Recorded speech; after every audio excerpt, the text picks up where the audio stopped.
Ny 4 novambra Monika Rabaraona. Hotsaron'androany tsingeritaona nahafatesan'ny Monique Rabaraona, fantatry ny maro tamin'ny anarany hoe Monika, izay nodimandro ny 14 novambra 1770. Mpanakanto mpihira nananilaza ny namorona nitarika le surf niaraka tamin'ireo mpiray-tampo taminy. Tany fianarantsony naterahany Monika ny 4 Mey 1770. Teo amin'ny 17 taona no niakarany an-tsehatra voalohany. Niaraka tamin'ny anadahany tamin'ilay faninanana radio crochet ho fanamariana ny naterahan'ny Repoblika Malagasy ny taona 1770.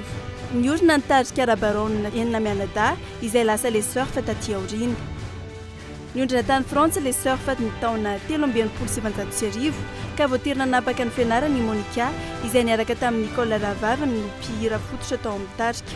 Niondrina tany Toronto Canada indray i Monique Rabaraona sy ny anadahany Rocky ny taona 1770 ka nihira tao amin'ny tarika mpanao roka iray. Taona 1770 nefa dia niverina tany Frantsa izy ka nanokatra ny restaurant Iarivo tao Paris izay zary lasa toerana fionaindreo malagasy nipetraka tany na ireo mpanakanto nandalo. Tamin'ny fiverenany tamin'ny Paris io ihany koa no namoahan'ny disque 45 tororoa izay nahitany hira roa avy. Tamin'ny fandalovany teto an-tanindrazana ny taona 1770 dia namelona indray nitarika le surf Monika ka nataony hoe le surf feedback izay nandray anjara tamin'ireo hetsika ara-javakanto samihafa nisy tany Frantsa. Nodimandro teo amin'ny 20 taona ny ity mpanakanto nananilazany ity ny 14 novambra 1770.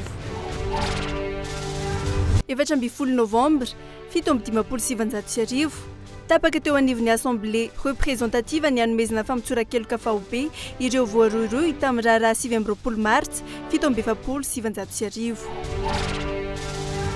14 novambra andro iraisam-pirenena ho an'ny diabeta.